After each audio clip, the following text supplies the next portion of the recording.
Todd Cornwell was a close friend of his. We reached Mr. Cornwell in Longview, Washington. Todd, you've had a couple of days to sit with this loss. Have you been able to process the magnitude of what has happened and who is gone? Well, yes and no. Life still has to go on, so you're working, trying to support their family as much as we can. My wife and I have taken over supplies to them. I met with them Wednesday evening. He's in the southern interior, including Kelowna, a chance of showers and thunderstorms as well, with a high of 21. And for Metro Vancouver, Greater Victoria, and the Fraser Valley, a mix of sun and cloud tomorrow, with highs around 18. Imagine you've been charged with a crime, and the only witness pointing the finger at you isn't even human. Are you serious? It's something artificial, created by a mysterious Canadian. And it's coming for all of us.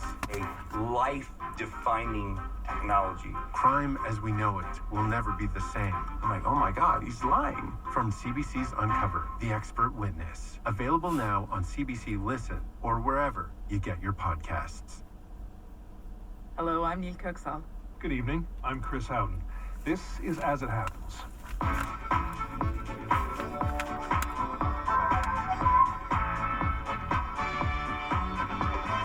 Tonight.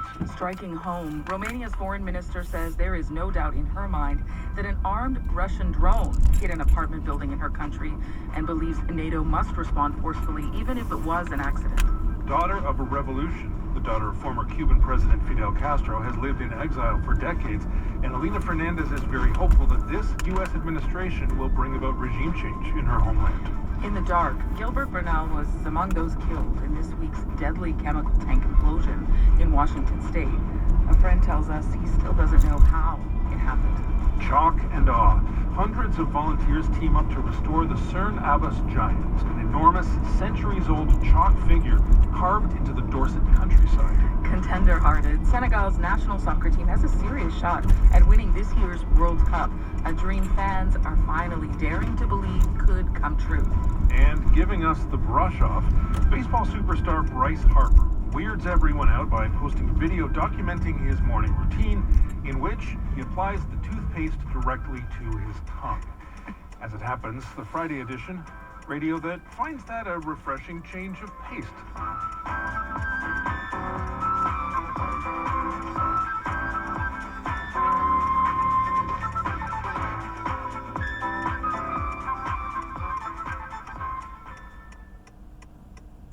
Last night, an ordinarily peaceful EU country was hit by a drone laden with explosives. Romania says it's certain it came from Russia, which had been launching attacks across the border in Ukraine. The drone injured 2 people in the city of Galatz. It's the first time since the war started that a Russian strike has caused damage and injuries in an urban area of a NATO member state. Ursula von der Leyen, the president of the European Commission, said Russia had, quote, crossed yet another line, unquote. And now Romania is considering whether to invoke NATO's Article 4, which would require alliance members to convene for urgent talks. Oana Toiu is Romania's foreign minister. We reached her in Bucharest. Minister, what is your message to Russia tonight? It is totally reckless that they have endangered our citizens. They need to come back to respecting international law and civilian life. We do know it is a Russian drone, and Vladimir Putin is trying to deflect from the responsibility they are having. Romania's message is very clear that Russia needs to stop the war against Ukraine at our border and needs to stop generating risks towards our citizens. We are not a country part of the war. We are part of an allied space in Europe, and Russia bears full responsibility for the risks that they generate. The reporting so far suggests that this might have been an accident, that it was intended for Ukraine. What do you make of that assessment? And does that change your response at all? We do see an increased number of Russian drones attacking civilian Ukrainian infrastructure close to our border. Romania has the longest border with the war, 650 kilometers, and of course we do have the responsibility to protect the Danube and the Black Sea. It is at this moment in our assessment a drone that was targeting Ukrainian civilian infrastructure and that was derailed, but again the full responsibility is of Russia, irrespective of whether the drone reached this initial target that was also against international law or that it has been derailed. We do not consider this an international intentional attack, but we do consider this a lack of responsibility, reckless behavior, and that is why we have summoned the ambassador, assigned persona non grata to the general consular, and we have decided to not allow the activity for the Consulate General of Russia in Constanța to continue. Putin, as you know, has gone so far as to question whether this drone was even Russian at all, and is suggesting it might have been Ukrainian. Your officials have proof that suggests otherwise? The military teams on the ground have identified both the design and the source of the... 你今天还是去赚个6块不？啊，等一下啦，好吧，行，刚刚接了 Lucy 回家，在路上。拜拜。Were hurt? Do you know how they are doing right now? Yes, the apartment where the drone crashed is at the 10th floor of a residential building. A mother and a child needed medical care and they are now outside of any risks. But of course, this is a grave danger. The citizens there are very concerned and rightfully so. That is why we need to increase the defense on the eastern flank. And we're doing the proper effort and conversations in an allied format to be able to do that immediately. Of course, we have prioritized in terms of our own procurement, air defense. We've allocated 2 billion euros to that. I have spoken actually today as well with the Minister of Foreign Affairs of Canada, Anita Anand, on our needs in an allied format, and also have thanked her for the international solidarity that we have seen. What, if anything, did Minister Anand offer or promise? We have had conversations even since September last year at United Nations on shared lessons in maritime security, and we have seen from Canada a very clear response to that. We are also discussing about common solutions to hybrid threats and hybrid interferences, and we're going to continue to do that in the ministerial in Ankara. You are considering invoking Article 4 over this incident, NATO's Article 4. That would require alliance members to convene for urgent talks. Is this something that your country will do?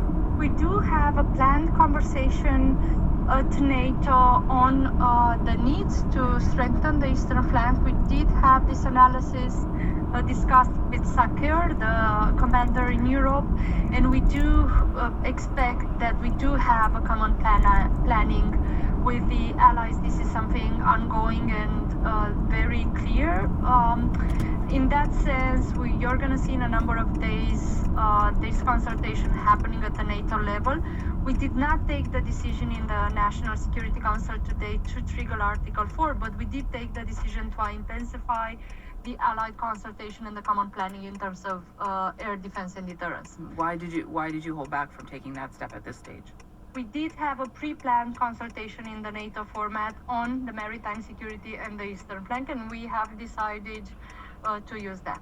As Russia's invasion and its war with Ukraine has dragged on, is this the sort of thing you've been concerned about in your country?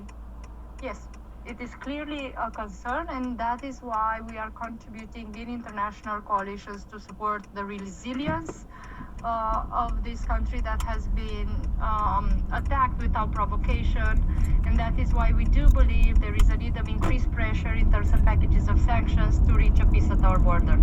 What do you say to Romanians who are worried that your country was not able to intercept this and are concerned for their future? Romanians are rightfully worried. This is obviously a common responsibility to protect the border, to protect the security of all our citizens. It is very important that NATO stands strong, and the international solidarity that we saw is essential, and also that our defense is increasing their capabilities. They've allocated 2 billion in procurement for the air defense, and it is very, very important that We do continue to strengthen the defense on the eastern flank, but also the proper steps to reach peace at the border. Minister, I appreciate this. Thank you. Thank you. Oana Toiu is Romania's foreign minister. We reached her in Bucharest.